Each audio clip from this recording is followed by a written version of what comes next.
Marriott Bonvoy is the official hotel partner of US Soccer. Join Marriott Bonvoy today to get closer to the game with exclusive perks, unforgettable experiences, and benefits that go beyond the pitch. Spring Hill Suites, part of Marriott Bonvoy, offers complimentary hot breakfast and spacious all-suite accommodations, perfect for the whole team, with room for up to 6 guests. Make your next getaway a win. Learn more at springhillsuites.marriott.com. AI agents are everywhere, automating tasks and making decisions at machine speed. But agents make mistakes. Just one rogue agent can do big damage before you even notice. Rubrik Agent Cloud is the only platform that helps you monitor agents, set guardrails, and rewind mistakes, so you can unleash agents, not risk. Accelerate your AI transformation at Rubrik.com. That's RUBRIK.com.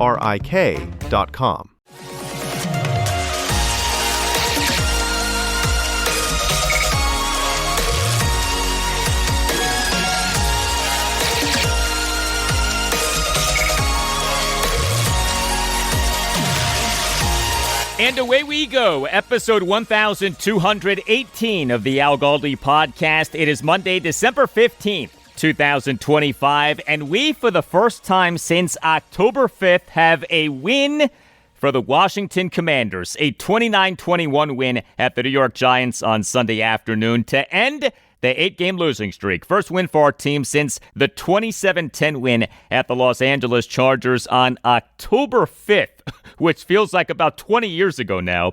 The Commanders in this NFL 2025 regular season now are 4-10, and they now have the number 8 overall pick in the 2026 NFL Draft. No, Sunday was not a good day for Operation Lose Out 2.0. Look, I had mixed feelings watching our team win at the Giants. I am and always will be a Washington fan. I don't like when my team loses. I don't enjoy my team losing. I hate the season that my team is having with extreme passion. But I want what is best for my team. And what is best for my team is it getting a top 5 pick in the 2026 NFL Draft, hopefully for the purpose of trading down with a quarterback-needy team and getting a haul of picks. The Commanders need picks. The team needs an infusion of youth and talent. The good that could be done via the team, which already has the quarterback, getting a top 5 pick cannot be overstated. So when I look at this win at the Giants, this fumble-filled,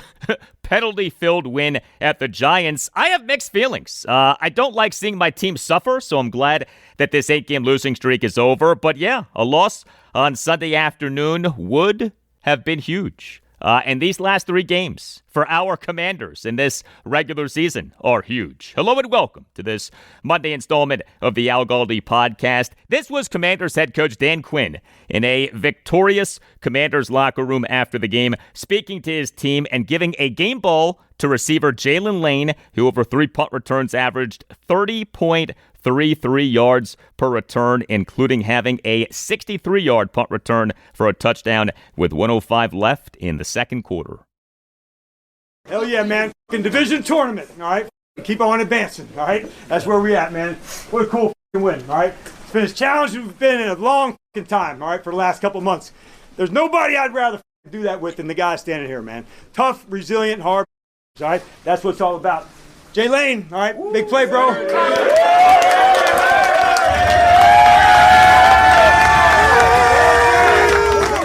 First time since two touchdowns a year. First time since Brian Mitchell, man. So well done, man. Stand up! I know I don't talk too much. Shout out to all the guys on the return team. Love y'all boys, man. Good. What's cool, man, we said yesterday, man, this game's dedicated to one another, all right? Brotherhood game. It was, man, the whole way, all right? Everybody handed that win, man. So enjoy it, man. Take a couple extra minutes today. Enjoy it. The feeling of a winning locker room, nothing like it. Hey!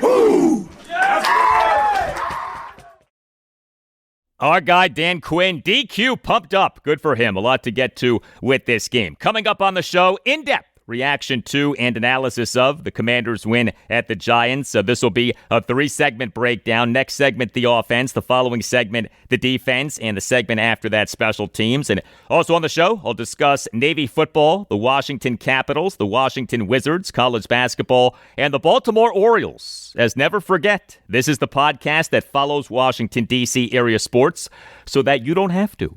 I'll give you conversation about Navy's 17-16 win over Army at M&T Bank Stadium in Baltimore on Saturday, giving Navy at least 10 wins in each of 2 consecutive seasons for the first time in program history. What a season for the Midshipmen. The Caps, they over the weekend had 1 game.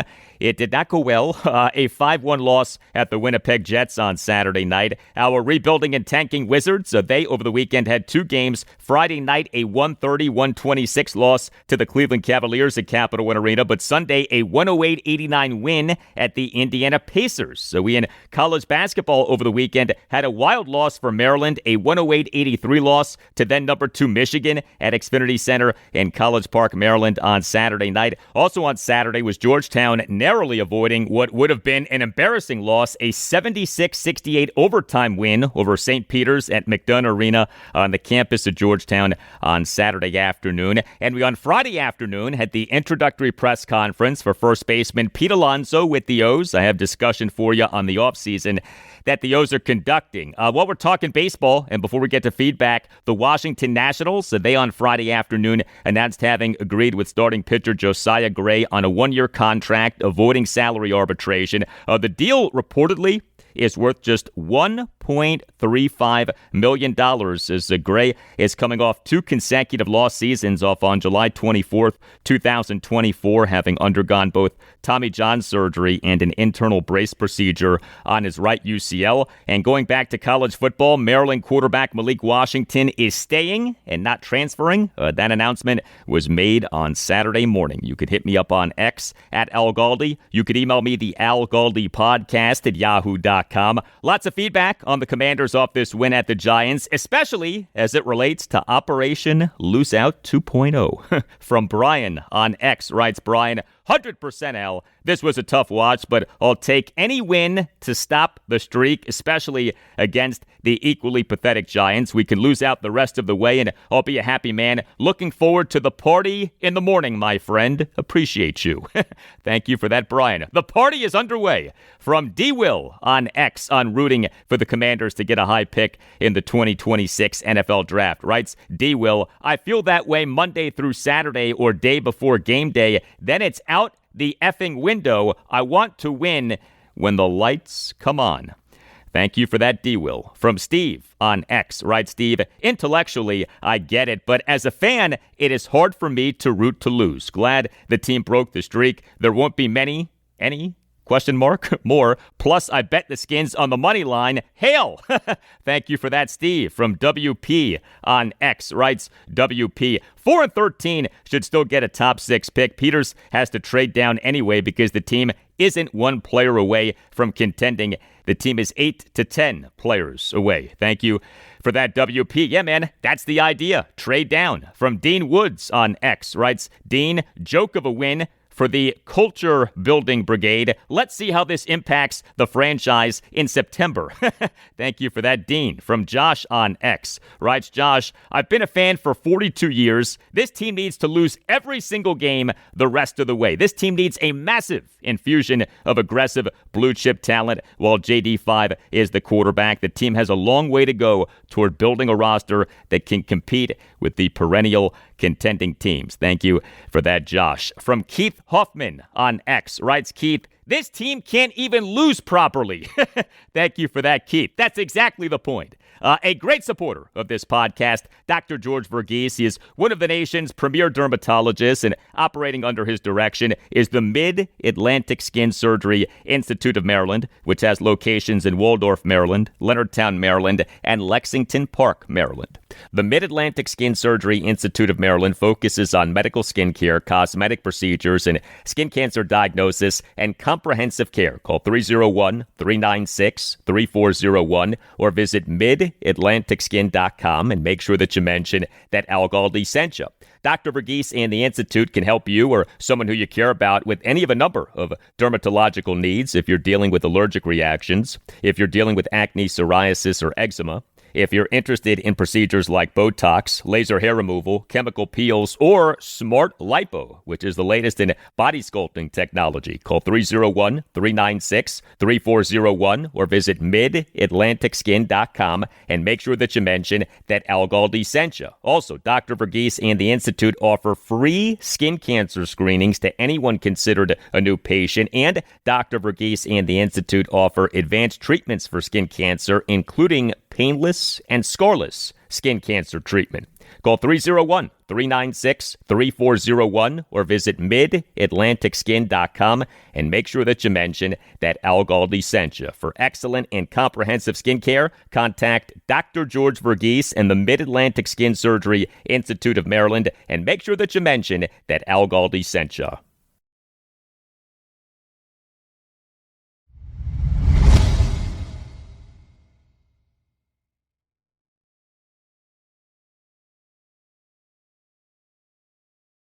The Washington Commanders' 8-game losing streak is over. A 29-21 win at the New York Giants on Sunday afternoon to improve to 4-10 in the NFL's 2025 regular season. This win, by the way, gives Washington a 2-game sweep of the Giants in each of 2 consecutive regular seasons for the first time since the 1982 and 1983 regular seasons. So let's get into the Commanders' offense. An odd game for the offense. The Commanders scored 29 points and averaged 5.86 yards per play. Very good. But the Commanders generated just 340 total net yards of offense, went just 3 for 11 on third downs, had 5 accepted offensive penalties, and committed 4 fumbles, including 2 lost fumbles in the fourth quarter.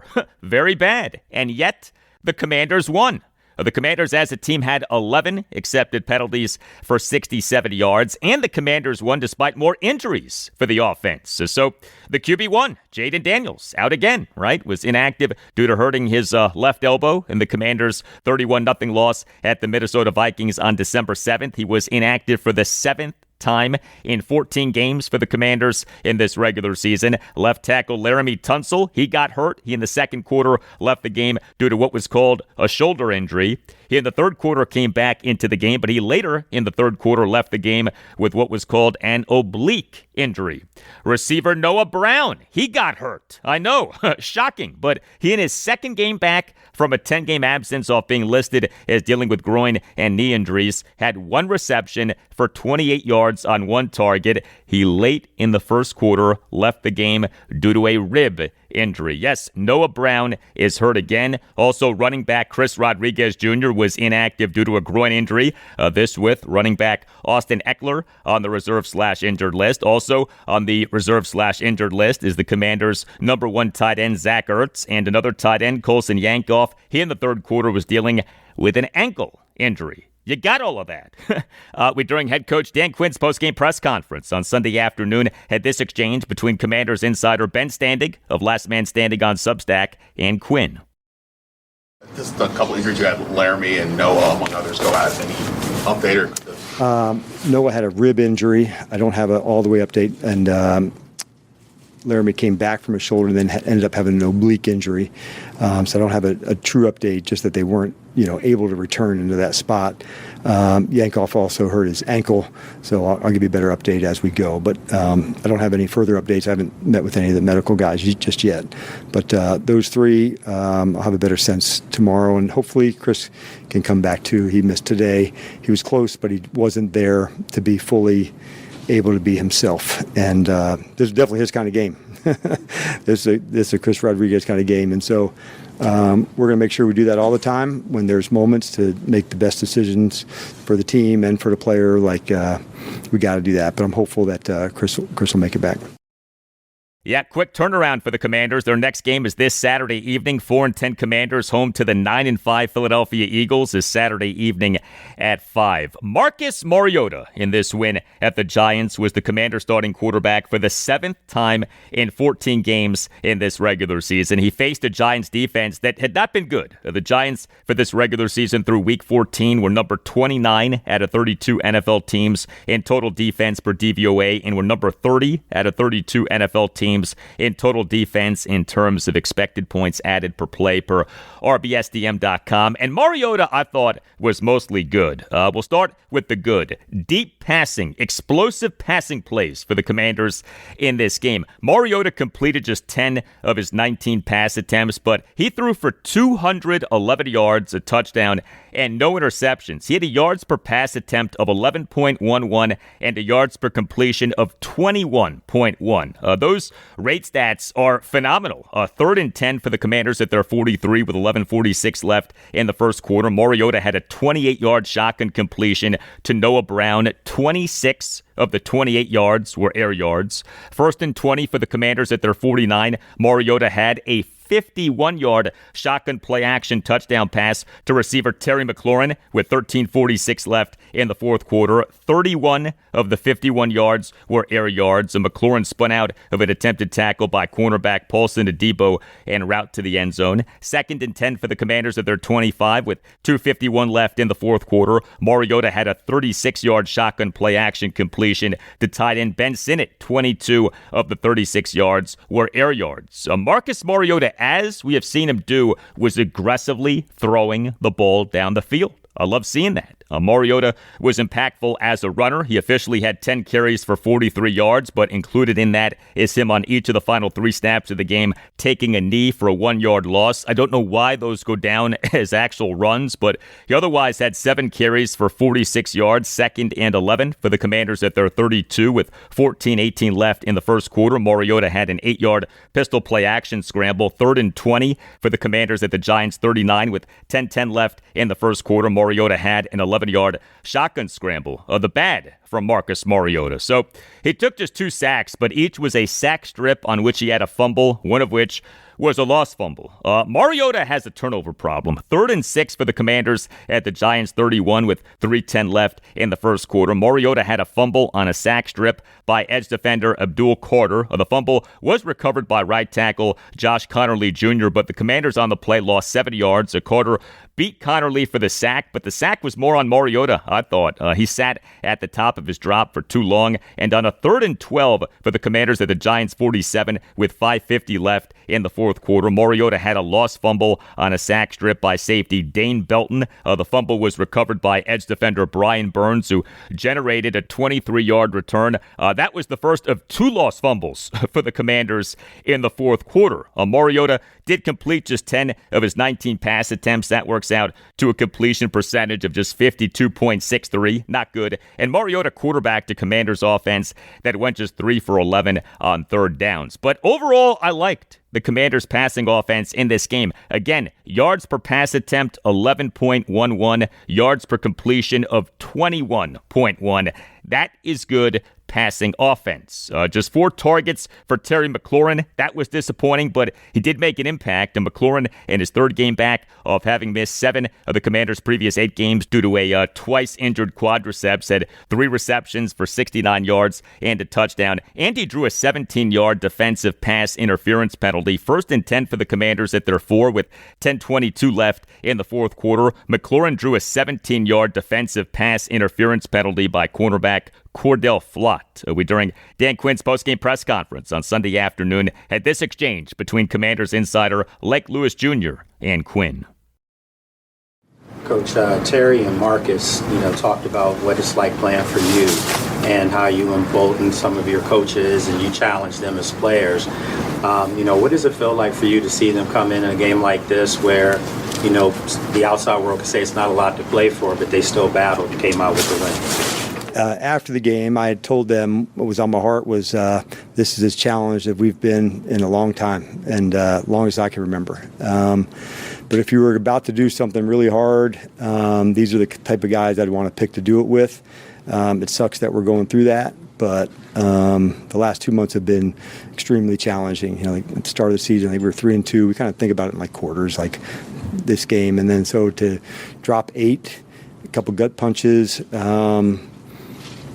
It's hard, man. And so you'd want guys in having your back in the circle that are like, I'm down for it. I saw that on practice on Wednesday and Thursday. It's 20-some degrees with the wind chill, and I said, we're playing December football, and like we're going out and we're padding and we're going, and there wasn't one pushback. And so I think it's because of reasons like that that make a winning locker room more meaningful. I'm happy for them. Like, they needed that space to have that enjoyment together. I even told them, man, take a few extra minutes today. There's nothing like a winning locker room. All right. As for the Commanders' rushing offense, so the Giants have maybe the worst run defense in the NFL. The Giants for this regular season through Week 14 were dead last in the NFL in run defense in terms of expected points added per play per RBSDM.com.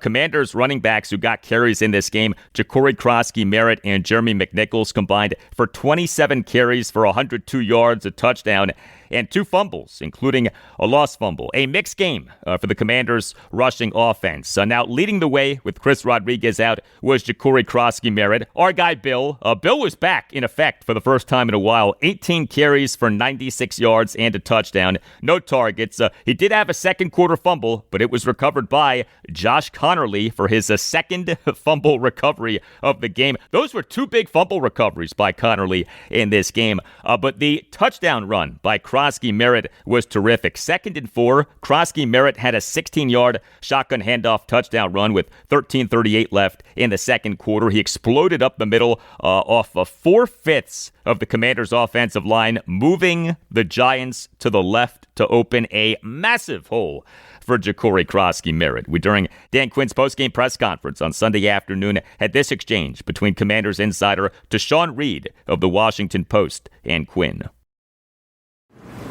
Yeah, we saw Bill, get probably his most carries in a couple months today. How did you see him stay engaged during that time when he wasn't starting anymore, and what do you think helped him have his breakthrough today?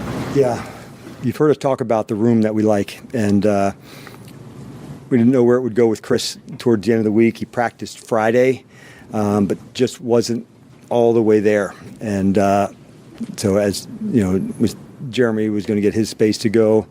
And as we got to it, that's like him to, go battle for it, even in the midst of losing one, going to fight for it again.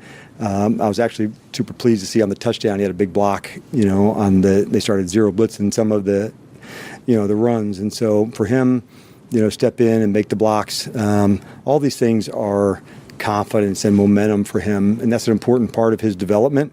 So when you nail those, that's a big deal. And he just needs more of it, like we're excited about where he's headed. So it was cool. He has a very distinct running style, especially in between the tackles. I feel like that's where, although he's not the biggest guy that you would see, he does run downhill.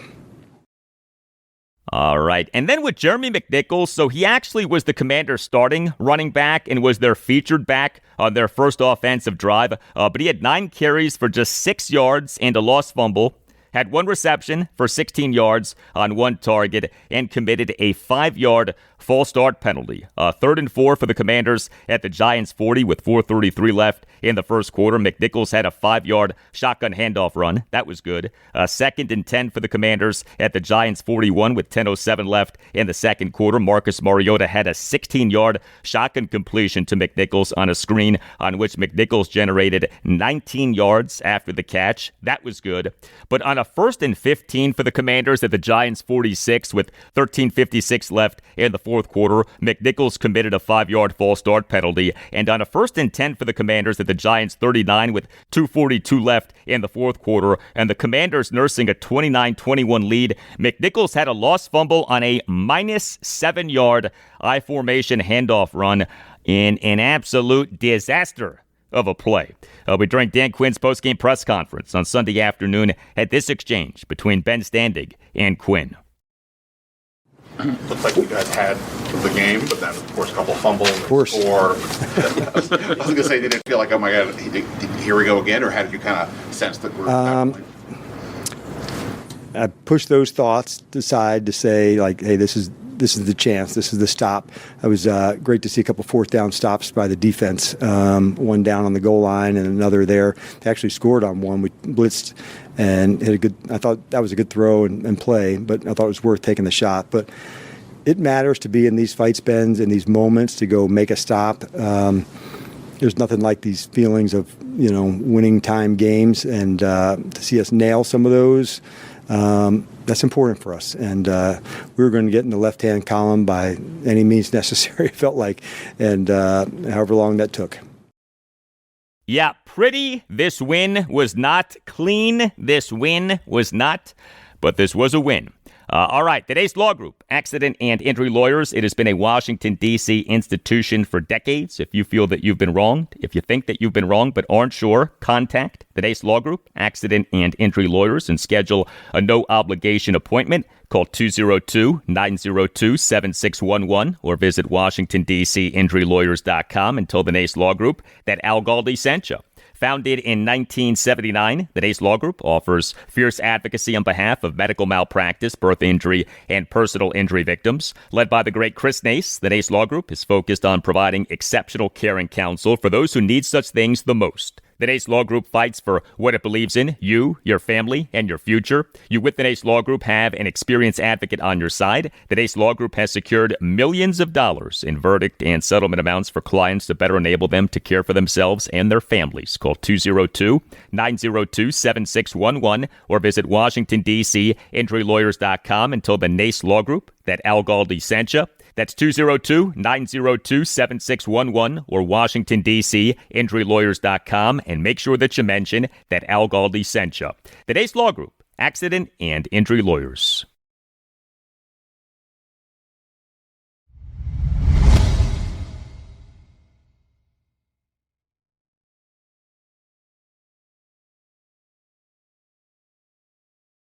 Well, the Washington Commanders defense, it in the 29-21 win at the New York Giants on Sunday afternoon to end the Commanders' 8-game losing streak and improve them to 4-10 in the NFL's 2025 regular season was, wait for it, good. Yes, the Commanders' defense was good. Not great, but not awful, horrible, terrible, or any other super negative word that we've used to describe this defense this season. This was game number 4 for the Commanders, with head coach Dan Quinn serving as defensive coordinator, off him on November 10th, having announced having demoted Joe Witt Jr. and having taken over as defensive coordinator. And making the performance of the Commanders defense even more impressive was that the defense, which already was depleted due to injury, ended up being even more depleted. Quarterback Jonathan Jones was inactive due to a rib injury, so the Commanders for this game were without 3 of their top 4 cornerbacks, as Marshawn Lattimore and Trey Amos are on the reserve/injured list. And the team during the second quarter announced that cornerback Darius Rush was questionable to return due to a groin ailment. The Commanders on Saturday afternoon announced having elevated this guy Rush from the practice squad for this game. Additionally, interior defensive lineman Eddie Goldman, he in the fourth quarter left the game to be evaluated for a concussion, and the Commanders remain without their 2 starting edge defenders in Dorrance Armstrong and Dietrich Wise Jr., and remain without a key backup edge defender in Javonte Jean-Baptiste. All of those guys are on the reserve/injured list. Now, in fairness, Giants receiver Malik Neighbors and Giants running back Cam Scadaboo are on the reserve/injured list. But the Commanders defense held the Giants to just 2 for 12 on third downs and just 2 for 4 on fourth downs. The Commanders did a good job against Giants quarterback Jackson Dart, who for this regular season through week 14 was number 7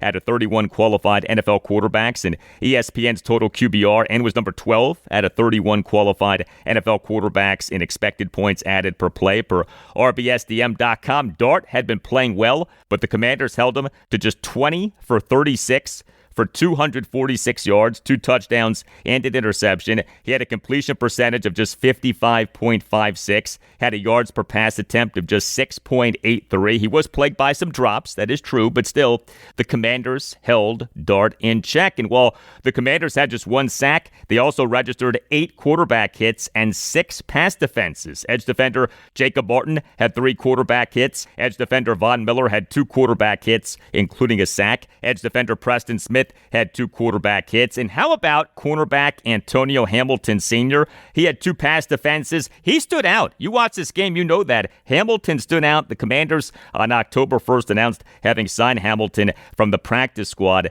to the active roster. The Commanders' run defense was good. They held Giants running backs Tyrone Tracy Jr. and Devin Singletary to a combined 20 carries for 83 yards. So the Commanders generated a takeaway, giving our team a mere 8 takeaways over 14 games in this regular season, but 2nd and 4 for the Giants at the Commanders' 35 with 26 seconds left in the second quarter. Cornerback Mikey Sainristil had an interception on which he generated a 55-yard return. I was happy to see that. This has been a rough season for Mikey Sainristil, but a nice pick and a very nice return. The complaints about the Commanders' defense in this game, well, 2 things. The Commanders did allow the Giants to average 5.73 yards per play. That's a high yards per play. And the Commanders did have problems with Jackson Dart as a runner. He had 9 carries for 63 yards. But as we know, running is what he does especially well. This overall was a good, yes, I said good,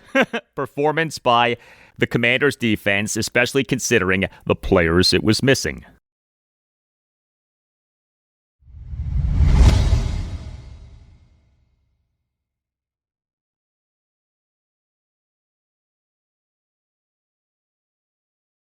More now on the Washington Commanders ending their 8-game losing streak and improving to 4-10 in the NFL's 2025 regular season with a 29-21 win at the New York Giants on Sunday afternoon. Let's talk Commanders special teams. Receiver Jaylin Lane is having one of the best punt returning seasons in Washington history, especially when you consider that he's a rookie. The Commanders took him in the 4th round of the 2025 NFL Draft out of Virginia Tech.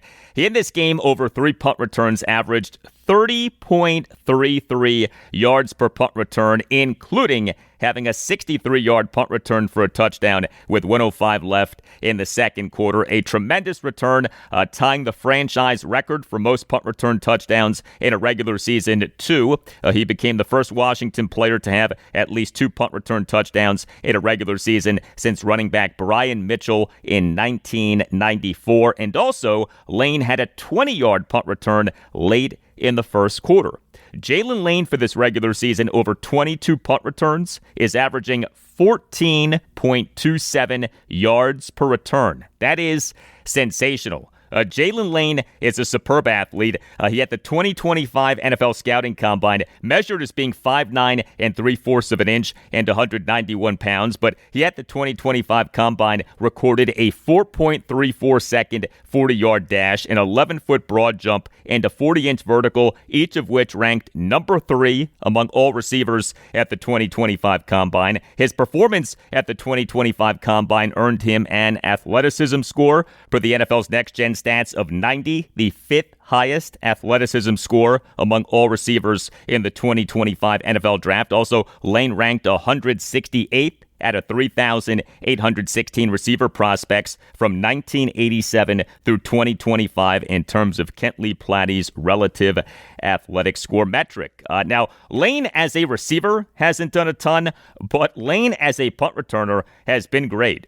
Kicker Jake Moody, a mixed game for him, 3 for 3 on field goals, but just 2 for 3 on extra points, and he committed a kickoff at a bounds penalty. Moody connected on a 46-yard field goal with 9:22 left in the first quarter. Moody connected on a 39-yard field goal with 8:26 left in the second quarter, but Moody missed the extra point attempt for Jaylin Lane's 63-yard punt return for a touchdown with 1:05 left in the second quarter, and Moody on the ensuing kickoff committed a kickoff at a bounds penalty, giving the Giants the ball at their 40 with 1:05 left in the second quarter. A terrible sequence for Jake Moody. He did connect on a 42-yard field goal as time expired in the second quarter. But there also, with Jake Moody, was this. Head coach Dan Quinn again passed up an opportunity for Moody to attempt a 50-plus yard field goal. 4th and 13 for the Commanders at the Giants' 38 with 2:20 left in the first quarter. Quinn opted to punt instead of having Moody attempt a 56-yard field goal. Now, maybe the wind was a factor in that decision, as we know that the wind can be a factor at MetLife Stadium. But this decision by Quinn, to me, was reminiscent of Quinn in the 27-26 overtime loss to the Denver Broncos at Northwest Stadium on Sunday Night Football on November 30th, opting to punt instead of having Moody attempt a 57-yard field goal on a 4th and 8 for the Commanders at the Broncos 39 with 4:43 left in the first quarter. As we have come to know, in today's NFL, kickers routinely are attempting and making field goal attempts of at least 50 yards. But as we also know, Jake Moody's track record as an NFL kicker isn't good.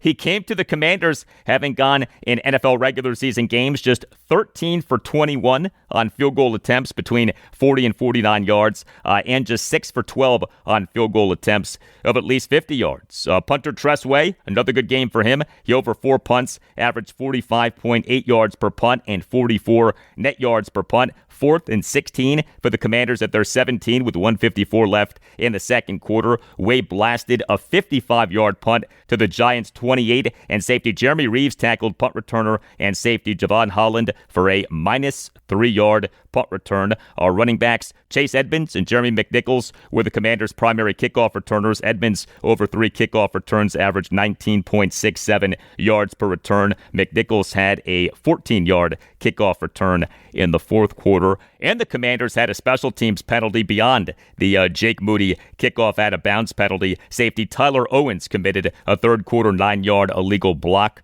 above the waist penalty on a kickoff return. But the Commanders did win. This was the opening statement of Dan Quinn's postgame press conference on Sunday afternoon. During the week, we talked a lot about intensity and urgency, and I definitely saw that. We also talked about the ball, and I did not see that, the importance of that. And so 4 fumbles, 2 in the fourth quarter. I'm fortunate to be standing here saying about the win, after that. But I'll also say, how good it felt in the locker room. And I had told the guys, this has been hard. And going through this process together, take a few extra minutes today. There's nothing like the feeling of a winning locker room. And we're in this division tournament. As we're kind of battling through our space, there's plenty of stuff for us to correct and pick at. But I thought we've been hearing enough inside the building, outside the building, that I want to start off maybe by saying what's right about instead of what's wrong. I thought the complimentary football was there today, and I think it expressed itself the most at the end of the first half.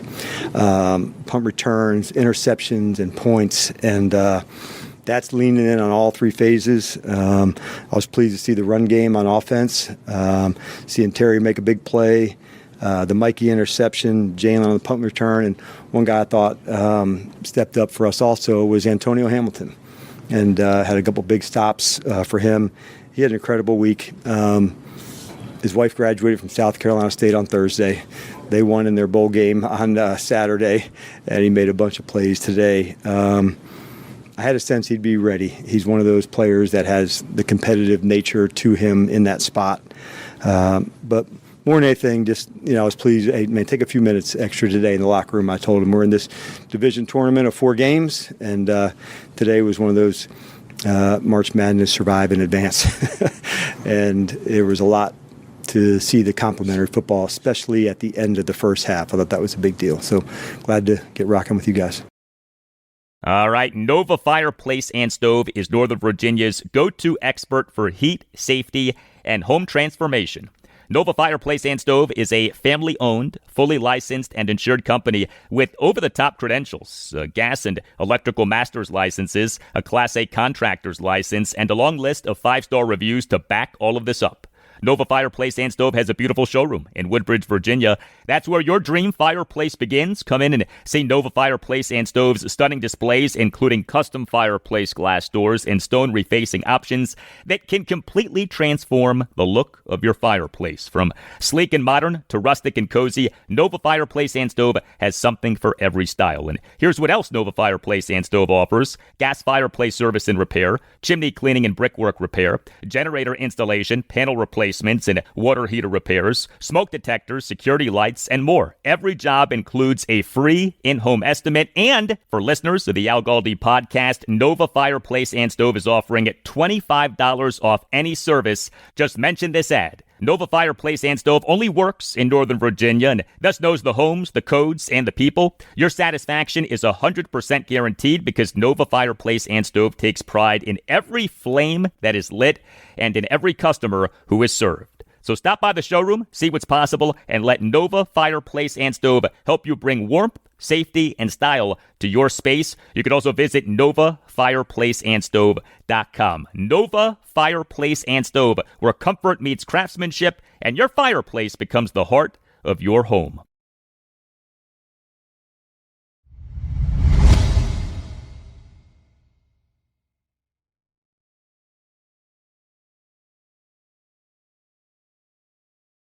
Let's talk college football. Navy beat Army. Navy in the 2025 season improved to 10-2 overall with a 17-16 win over Army at M&T Bank Stadium in Baltimore on Saturday. Each team is in the AAC, but this was not considered an official conference game. Navy for this game was the number 22 team in the FBS in the Associated Press Top 25 poll that came out on December 7th. The win gave Navy the Commander-in-Chief's Trophy for a second consecutive season. The Commander-in-Chief's Trophy goes each season to the service academy that does the best in football games against the other two service academies, the three service academies being Navy, Army, and Air Force. Navy overcame a 16-7 third quarter deficit. The story of this game to me was Navy's defense, which has not had a good season, but the defense played very well. The Midshipmen held Army to just 202 total net yards of offense, just 4.59 yards per play, and just 3 for 10 on third downs. Navy won despite having just 272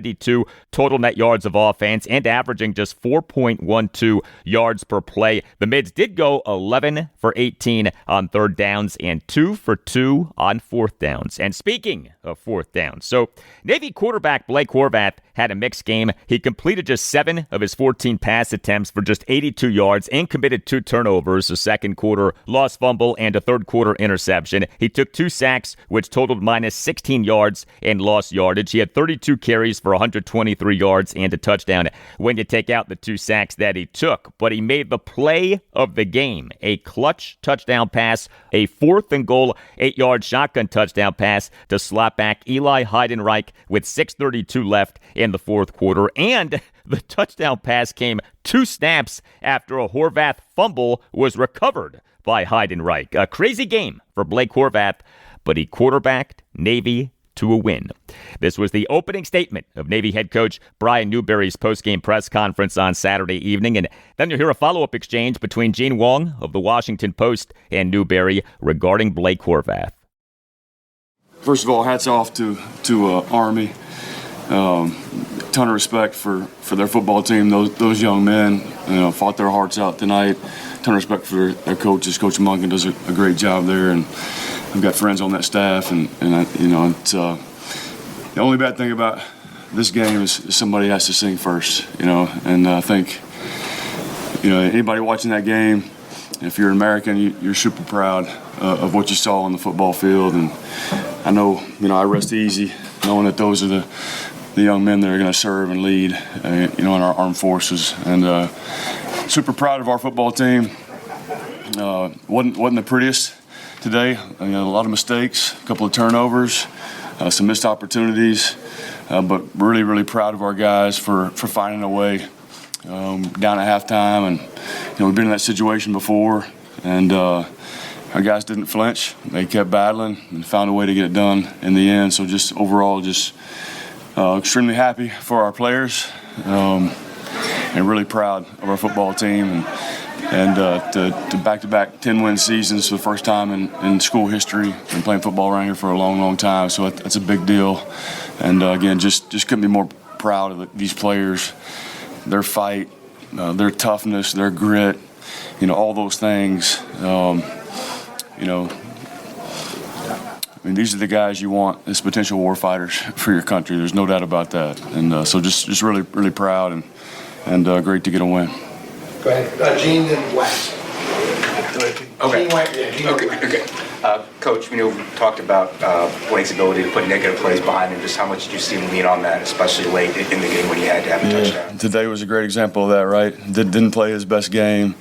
Had a couple missed reads early on and a couple turnovers and some missed throws. But the kid's special. He's a stud and it doesn't faze him one bit. We talked about that in the locker room after the game, and that's who we are. And that's what I've been trying to instill in these guys is, hey, be in the present, right? Don't be attached to the outcome. Move on to the next play, and his ability to do that is uncanny, and I think that rubs off on the rest of our guys. And didn't play a good first half, and there was no sense of panic in the locker room, none of that stuff, and our guys stay together and they keep fighting, and just amazed with the way these guys find a way, and we're really proud of Blake, and been like that the last 2 years with him, so special young man.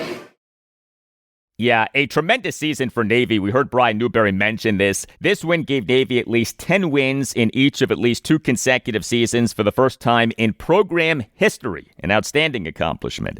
Next up for Navy is its bowl game. Navy versus Cincinnati in the AutoZone Liberty Bowl at Simmons Bank Liberty Stadium in Memphis, Tennessee on Friday afternoon, January 2nd at 4:30. And when it comes to the rest of the FBS teams of the Mid-Atlantic region, we have postseason games this week. Old Dominion versus South Florida in the Staff DNA Cure Bowl at Camping World Stadium in Orlando, Florida this Wednesday evening, December 17th at 5. And number 12 seeded James Madison at number 5 seeded Oregon this Saturday night, December 20th at 7:30 in the first round of the college football playoff.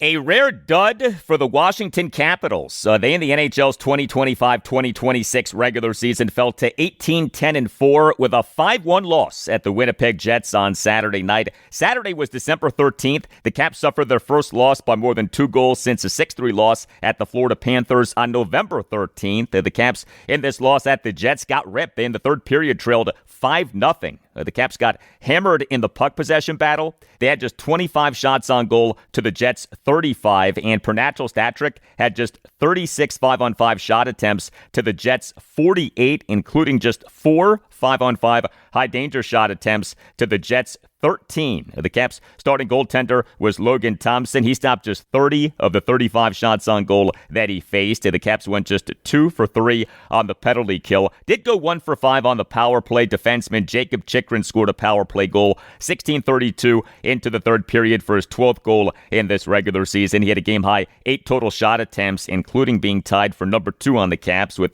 3 shots on goal. Caps top-line right wing Alex Ovechkin had a secondary assist, but just 3 total shot attempts, including just 1 shot on goal. A shout-out to Bogdan Trineyev, who made his NHL regular season debut in serving as the Caps' fourth-line right wing. He was number 1 on the Caps in 5-on-5 shot attempt percentage for the game per natural stat trick at 65.22. The Caps with Trineyev on the ice in 5-on-5 situations in the game had 15 shot attempts versus allowing 8 shot attempts. Bogdan Trineyev was taken by the Caps in the 4th round of the 2020 NHL draft. The Caps' backup goaltender for this game was their number 2 goaltender, Charlie Lindgren. The Caps on Saturday afternoon announced having activated Lindgren from injured reserve. He had been on that since December 7th, and the Caps on Saturday afternoon announced having lone goaltender Garen Bjorklund back to their AHL affiliate, the Hershey Bears. Still on injured reserve for the Caps are winger Ryan Leonard and center Pierre-Luc Dubois. The Caps' healthy scratches on Saturday night were forward Sonny Milano and defenseman Declan Chisholm and Dylan McElrath. Here was Caps head coach Spencer Carberry during his post-game session with reporters on Saturday night on this 5-1 loss at the Jets. It's tough, right? Because we've won a lot of games, so I think that's I feel a sense of, when you're winning games and maybe your game isn't quite as sharp as it needs to be and you're not carrying play and you're just kind of finding ways to win, things start to fester and show up, and then you have games like tonight. Even the Carolina game, to me, was not to our standards, so we're going to have to figure it out. We got to get back to work, and we'll look at some different things on the tape, and we got to just be careful of being results-based. Like, that's the way I always talk about it, is like, yeah, we stack and wins. Everybody feels great. 2 points, whatever we've won in the last 10, 12 games. But you got to be careful. It's a slippery slope when you assess your game on wins and losses and not looking at what's actually going on and how well are you actually playing, how well are you executing your forecheck, how well are you executing your D-zone coverage, how many puck battles are you winning. And when you don't evaluate on that, or when that starts to slip, now all of a sudden you find yourself on the wrong end. So you got to get it back quick. And next up for the Caps at the Minnesota Wild, Tuesday night at 8. The Wild just made a big trade. They this past Friday night announced having acquired defenseman Quinn Hughes from the Vancouver Canucks. Marriott Bonvoy is the official hotel partner of US Soccer. Join Marriott Bonvoy today to get closer to the game with exclusive perks, unforgettable experiences, and benefits that go beyond the pitch. Spring Hill Suites, part of Marriott Bonvoy, offers complimentary hot breakfast and spacious all-suite accommodations, perfect for the whole team, with room for up to 6 guests. Make your next getaway a win. Learn more at springhillsuites.marriott.com. This is Michael Rosenbaum. Hey, folks, let me tell you that drinking and driving is a decision that will change your whole world. Things will never be the same once you get a DUI, because legal fees and time in court are just the beginning. Getting into a crash is another way your world could be irreversibly changed after drinking and driving. Your vehicle may not be the only thing that gets damaged in that crash. You could face a life-altering injury or even death. But you're not the only one who could face those consequences. Your decision to drink and drive could permanently change someone else's world, whether you injure them or leave their loved ones grieving. The next time you're out drinking, call a rideshare, a taxi, a sober friend, or a designated sober driver. Always plan for a safe ride home. The only decision that will change your world for the better is the decision to call for a sober ride. It's never worth it to drive drunk. Don't risk it. Drive sober or get pulled over. Paid for by NHTSA.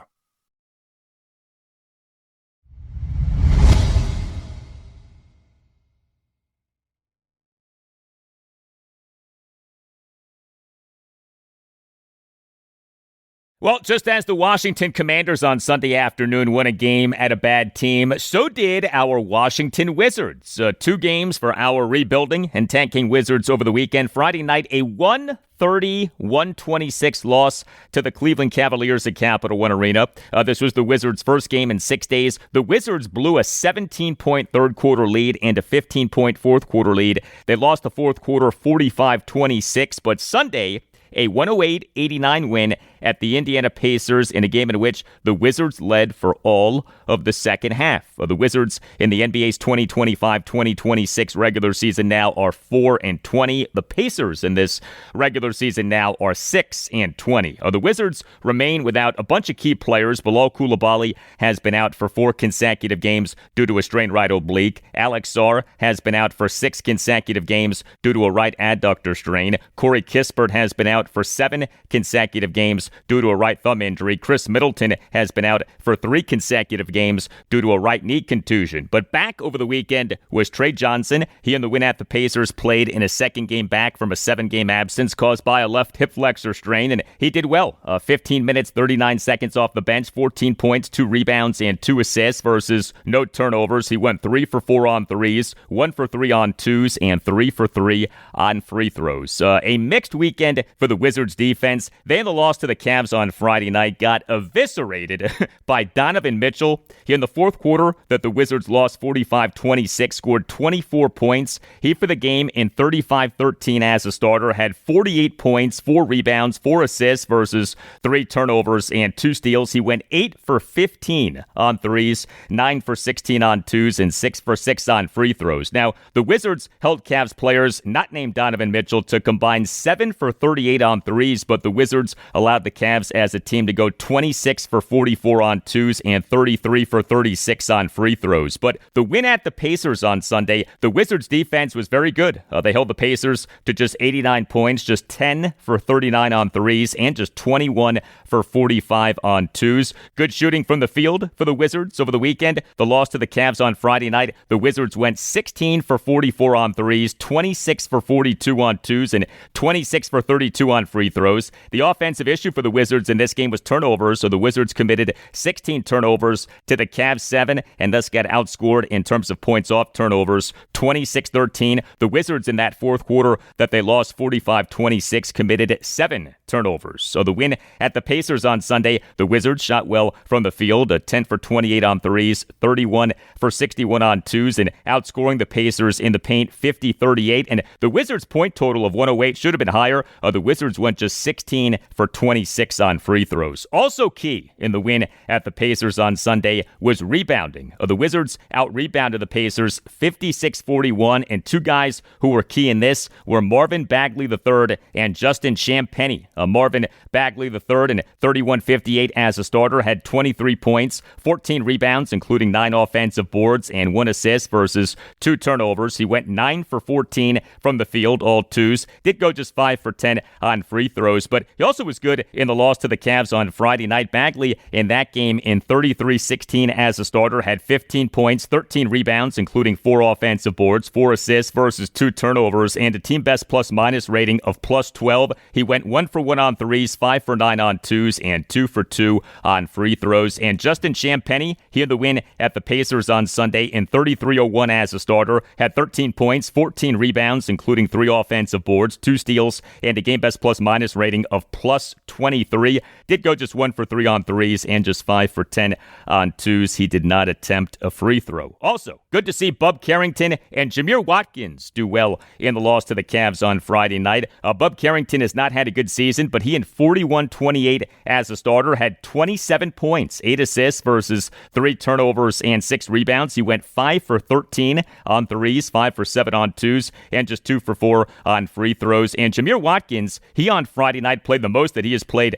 so far this regular season, 29-28 off the bench, 15 points, 8 rebounds, 2 blocks, and 1 assist versus 2 turnovers. He went 3 for 4 on threes and 3 for 3 on twos. Did not attempt a free throw. Jameer Watkins, so the Wizards this past June 26 took him out of Florida State with the number 43 overall pick in the 2025 NBA Draft. Next up for the Wizards at the San Antonio Spurs, Thursday night at 8.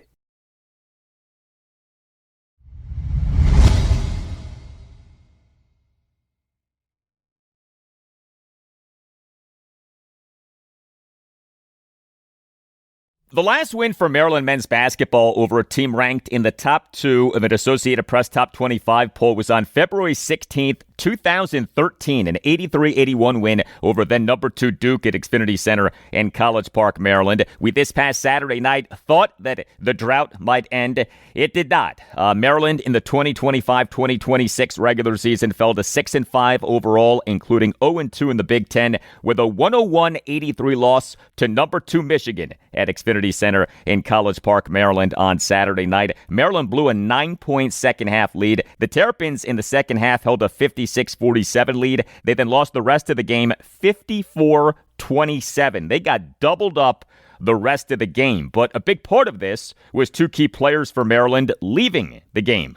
Maryland's best player, 6'9" Texas A&M transfer Pharrell Payne. He left the game due to suffering a right leg injury in the first half. And Maryland's best defensive player, 6'7" Texas A&M transfer Solomon Washington. He was ejected from the game early in the second half for receiving a second technical foul. And Payne and Washington being out really hurt Maryland. Now, the Terps did get back 6'7" Texas A&M transfer George Turkson Jr. He returned from a 7-game absence caused by an undisclosed reason. He in 31 minutes, 47 seconds as a starter, had 8 points, 4 rebounds, and a game worst plus-minus rating of minus 23. He went 4 for 6 from the field, all twos, and 0 for 1 on free throws. But Maryland's defense was really bad. The Terps allowed Michigan to score 101 points, go 12 for 19 on threes, 23 for 39 on twos, and 19 for 22 on free throws, and have 28 assists versus 9 turnovers. Maryland's offense was mixed. The Terps went 14 for 27 on threes, but just 16 for 34 on twos, and just 9 for 13 on free throws, and had just 9 assists versus 12 turnovers. 46 of Maryland's 83 points came from just 2 players, Diggy Coit and Miles Rice. 5'11" Kansas transfer David Diggy Coit, he in 38-11 as a starter, had 31 points, 6 rebounds, and 3 assists versus 1 turnover. Villanova. He went 8 for 12 on threes, just 2 for 8 on twos, and 3 for 3 on free throws. And 6'3" Indiana transfer Miles Rice. He in 2024 off the bench had 15 points, 2 rebounds, and 1 assist versus 3 turnovers. He went 3 for 4 on threes, 2 for 4 on twos, and 2 for 2 on free throws. But with Diggy Coit, this was another game in which he went off. Diggy Coit in Maryland's 95-90 overtime home win over Mount St. Mary's on November 19th scored 41 points, tied for the third most points by a Maryland men's basketball player in a game, and setting a new record for most points by a Maryland men's basketball player in a game at Xfinity Center, which opened in October 2002. This was Maryland head coach Buzz Williams during his postgame press conference late night on Saturday night. Yeah, I think going into tonight's game, they were the best defense in the country. I think analytically, the third best offense. Some of the changes that the coaches made offensively, I thought our collective thought on both ends of the floor was dramatically better. I thought the togetherness, the intensity, the tenacity, the things that are in the stat sheet, the things that are not in the stat sheet, I thought our program felt more than we have throughout the year. Diggy's video game-like sometimes in some of the things that he does. And obviously he got off to a great start. And they began to make changes specific to Diggy. And then when Gochi went out / Solo went out, now it's kind of a combination of your question and Gene's question. And we are reliant at that moment in time throughout those moments on Diggy. But again, some of the things that have been causing us the most harm, I thought we made progress on. And I understand the result, and we're going to continue to work on the result. But the result is the processes and all of the lessons that we need to continue to learn from an execution standpoint. And I thought that was much better.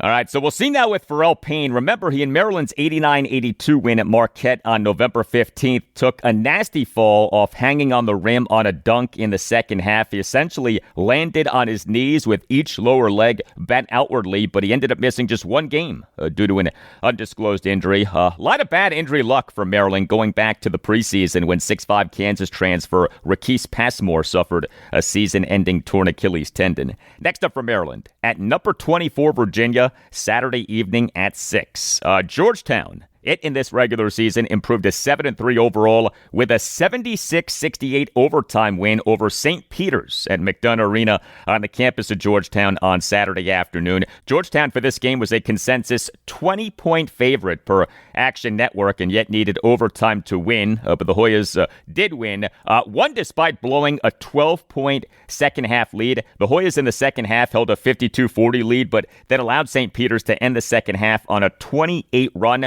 But the Hoyas won the overtime 16-8. Georgetown won despite committing 15 turnovers. Not a great performance by the Hoyas. Each team was bad on threes and bad on free throws. The Hoyas went just 4 for 16 on threes and just 24 for 36 on free throws. St. Peter's went just 7 for 29 on threes and just 19 for 29 on free throws. Georgetown did go 20 for 34 on twos and held St. Peter's to just 14 for 28 on twos and outscoring St. Peter's in the paint 40-22. And Georgetown got a big game from 7-foot New Zealand native Julius Halaifanua. He was the Hoyas' leading scorer. He in 31 minutes as a starter had 22 points, 9 rebounds, including 3 offensive boards and 2 blocks. It did have no assists versus 3 turnovers. He went 9 for 12 from the field, all twos, and 4 for 5 on free throws. So Georgetown remained without 6'5" Maryland transfer Deshaun Harris-Smith due to a personal matter and remained without 7'1" St. John's transfer Vince Iwuchukwu due to an undisclosed medical issue. This was Georgetown head coach Ed Cooley, the opening statement of his postgame press conference on Saturday. Where do you start? First, you never want to walk away from a game that you won being apologetic, right? I think you got to give credit to St. Peter's. I thought they were tough. We went into the game knowing that they would press, that they're a good offensive rebounding team. Sorry that they had, veteran guards that can score. So I got to give them a lot of credit. I coached in the MAC, and It's a hard league. It's a good coaching developmental league to try to prepare us to get to the level where we're at. But I thought they outplayed us. I thought they outcoached us. I thought they out-toughed us. They had the last shot, which was a great shot, their best shooter, 40% three-point shooter. And we were nowhere to be found around him. He just happened to miss. So this is one of those games, and this is where Coach Skinner comes into my mind. I'll never forget this when back at Boston College, played a game that everybody thought we were supposed to win. We ended up winning the game in overtime. On an actual tip-in, we were down one. We're down one, and Coach was just cool, calm, and collect. He said, at the end of the day, the job is to win the game. Everybody else's perception is you're supposed to do this, this, and this. And again, we were very fortunate to win the game today. All the credit goes to St. Peter's. Zero credit should go toward us other than we won the game, right? We didn't play well, we didn't coach well, we didn't perform well. So obviously getting ready to go into a Big East game, getting ready to play on Wednesday, getting ready to play a team coming off some tough losses at Marquette. We have not beaten Marquette since I've been the head coach here. Have not beaten Marquette since we've been here. We've been actually throttled by them. To be honest with you, they dominated us last year in our own building the last time we played them. So all in all, we won the game. St. Peter's outplayed us, outcoached us, out-toughed us. We were just fortunate to win. All right, next up for Georgetown at Marquette, Wednesday night at 8:30 in the Hoyas' Big East opener for this regular season. And Virginia Tech, in this regular season, improved to 10-2 overall with an 82-53 blowout of Maryland Eastern Shore at Castle Coliseum in Blacksburg, Virginia on Sunday afternoon. 5 Tech players each scored at least 10 points. The Hokies' leading scorer was 6'9" true freshman Neoklis Avdilis of Greece. He in 29 minutes, 20 seconds as a starter had 16 points, 7 assists versus 3 turnovers, 3 steals, and 2 rebounds. He went 2 for 5 on threes, 2 for 4 on twos, and 6 for 8 on free throws. Tech did remain without 6'8" Toby Lowell. He did not play for a 6th consecutive game due to a foot injury. Next up for Virginia Tech, home to Elon this Saturday afternoon at 2. Marriott Bonvoy is the official hotel partner of US Soccer. Join Marriott Bonvoy today to get closer to the game with exclusive perks, unforgettable experiences, and benefits that go beyond the pitch. Spring Hill Suites, part of Marriott Bonvoy, offers complimentary hot breakfast and spacious all-suite accommodations, perfect for the whole team, with room for up to 6 guests. Make your next getaway a win. Learn more at springhillsuites.marriott.com. Drinking and driving is a decision that will change your whole world.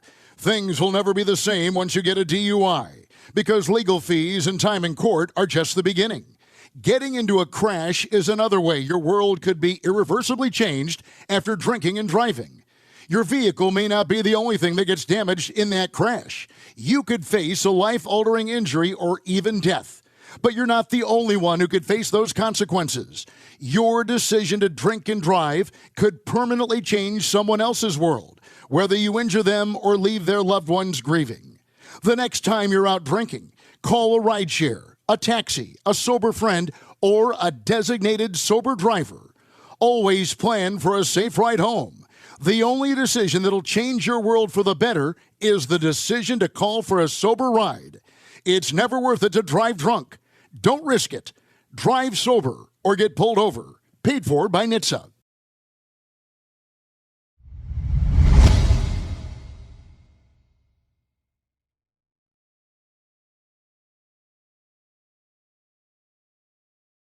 We on Friday afternoon had the introductory press conference for first baseman Pete Alonso with the Baltimore Orioles. So the O's this past Thursday afternoon, December 11th, announced having agreed with Alonso as a free agent on a 5-year contract. It is a 5-year deal reportedly worth $155 million. That works out to an average annual value, an AAV of $31 million, highest AAV for a first baseman in MLB history. The contract is the second largest contract in Orioles history, trailing only the reported 7-year, $161 million contract to which the O's re-signed first baseman Chris Davis in January 2016. The two concerns with this Pete Alonso signing: A, Alonso is going into his age 31 season, so the contract is for his age 31 through age 35 seasons. Always dangerous to pay a player big money in his 30s. B, Alonso is a declining defenseman defensive player and at a lesser defensive position. Alonso over the 2024 and 2025 regular seasons as a first baseman totaled minus 12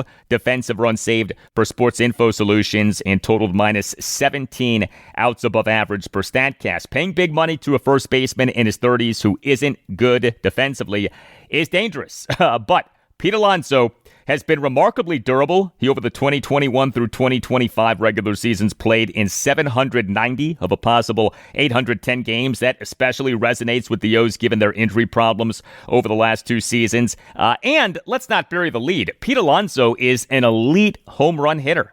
He, over 7 regular seasons with the New York Mets, 2019 through 2025, totaled 264 home runs, the most in Mets history. Alonso gives the O's a real chance to have an elite offense. The O's for the 2025 regular season were tied for 18th out of 30 MLB teams in Team OPS Plus at 96. That's below average. 100 is average, above 100 is good, below 100 is bad. A big reason for that Team OPS Plus of 96 was regression / lack of progress for key young position players for the O's. Gunnar Henderson, Adley Rutschman, Jackson Holliday, Jordan Westburg, Colton Cowser, and Ryan Mountcastle. If these guys can be healthier and better, and if catcher / first baseman Samuel Basallo lives up to the hype, and if Pete Alonso does what he has been doing for years now, then the O's can have one of the best offenses in MLB. Heck, the O's for the 2025 regular season, even with all of their injury problems, were tied for number 11 in MLB in home runs,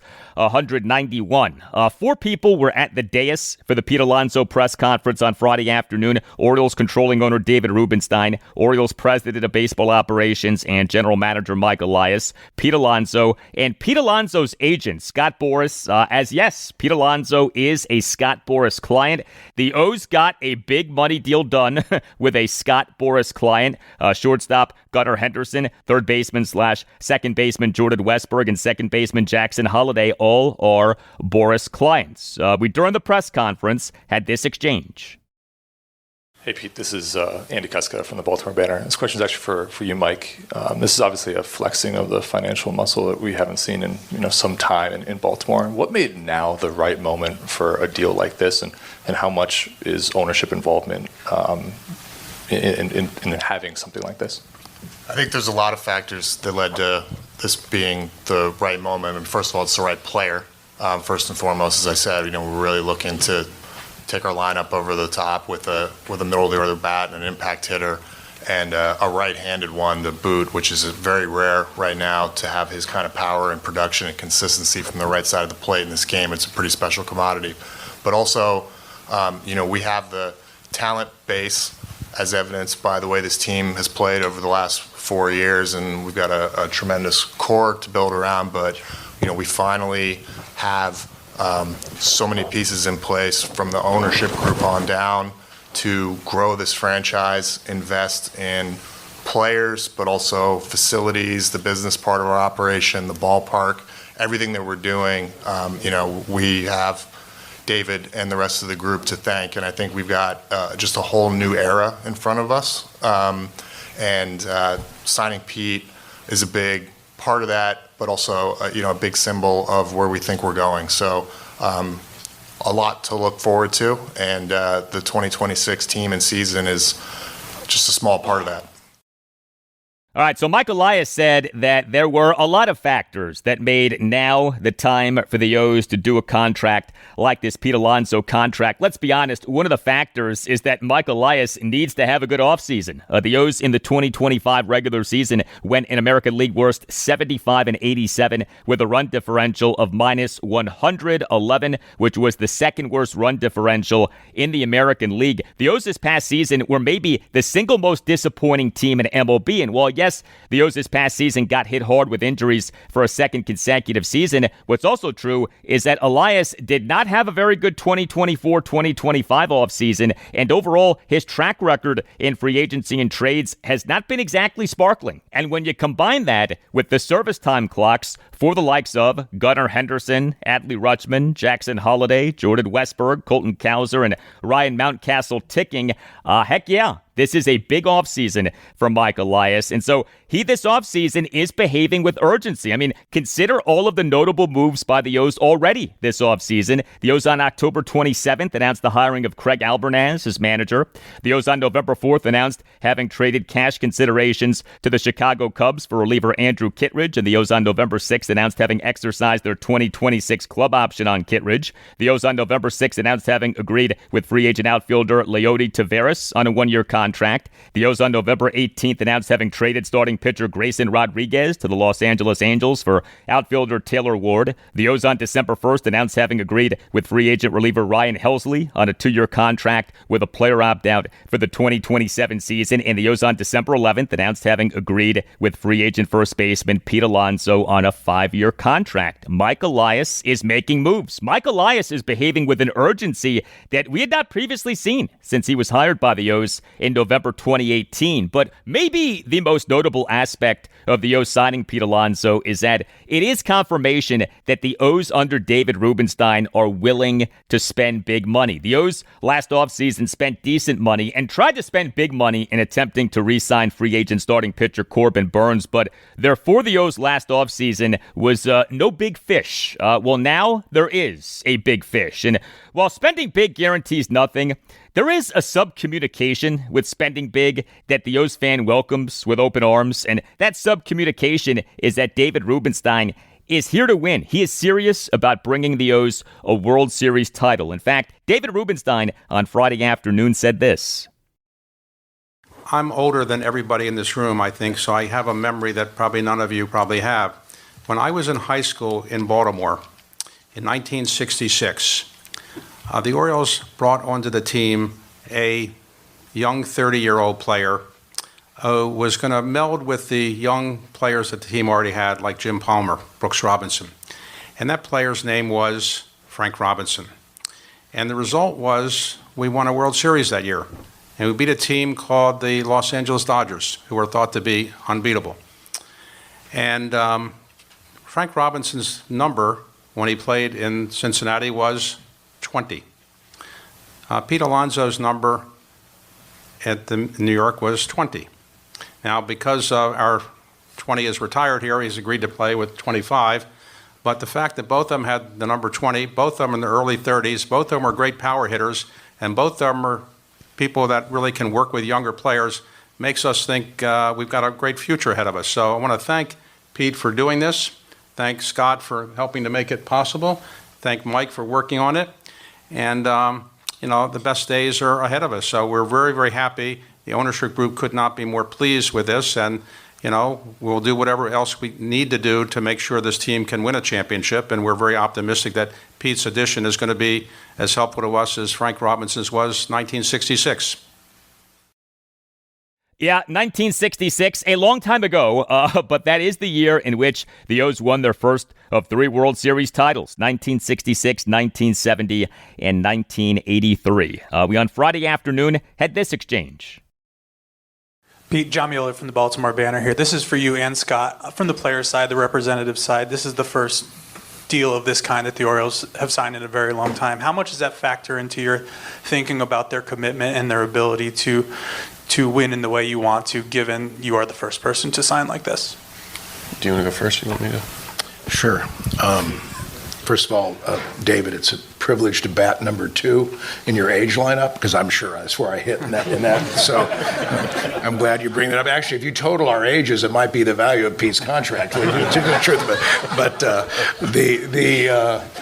I want to say this, that, having calls from Jackson and Gunnar and Westy after this is done, the light that it shines on how the players in that locker room feel about the commitment to how they can compete in really one of the toughest divisions in baseball.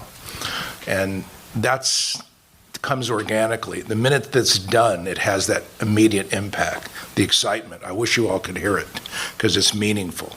It gives them a sense of pride and confidence that illustrates that this franchise is committed.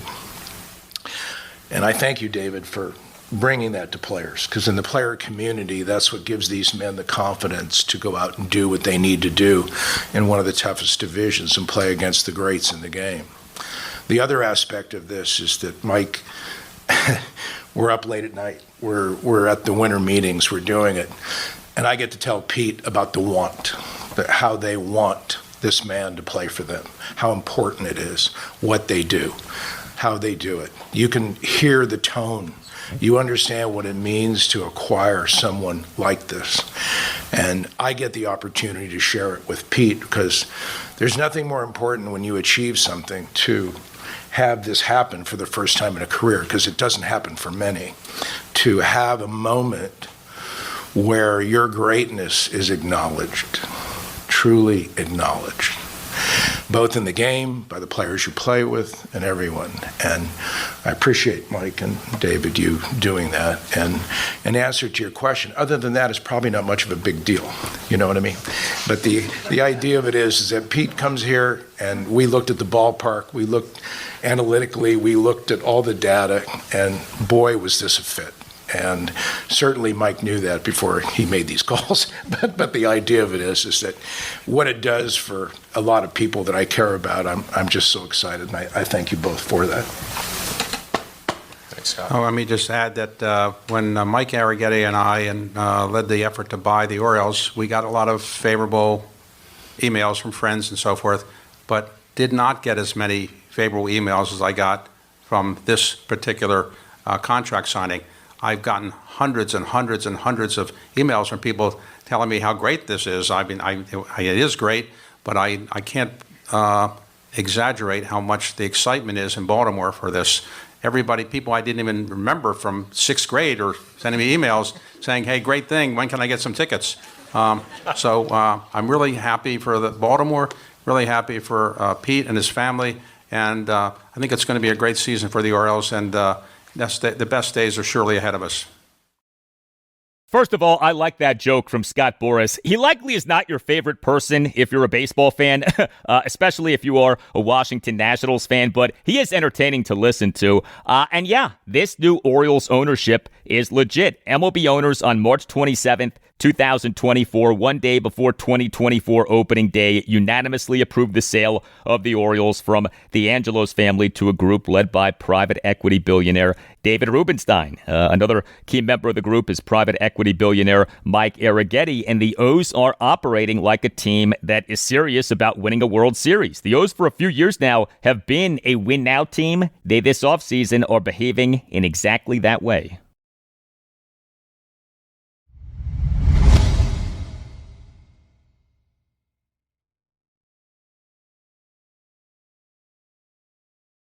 And that'll do it for you and me for now. Keep the feedback coming. You can hit me up on X at Al Galdi. You can email me the Al Galdi podcast at yahoo.com. Tuesday's show, episode 1219. We'll have plenty for you on the Washington Commanders as we on Monday have head coach Dan Quinn's day after the game press conference. Have a great rest of your Monday, and I'll talk to you on Tuesday. Hell yeah, man. Division tournament, all right? Keep on advancing, all right? That's where we at, man. What a cool win, all right? It's been as challenging as we've been in a long time, all right, for the last couple of months. There's nobody I'd rather do that with than the guy standing here, man. Tough, resilient, hard, all right? That's what it's all about. Marriott Bonvoy is the official hotel partner of US Soccer. Join Marriott Bonvoy today to get closer to the game with exclusive perks, unforgettable experiences, and benefits that go beyond the pitch. Spring Hill Suites, part of Marriott Bonvoy, offers complimentary hot breakfast and spacious all-suite accommodations, perfect for the whole team, with room for up to 6 guests. Make your next getaway a win. Learn more at springhillsuites.marriott.com.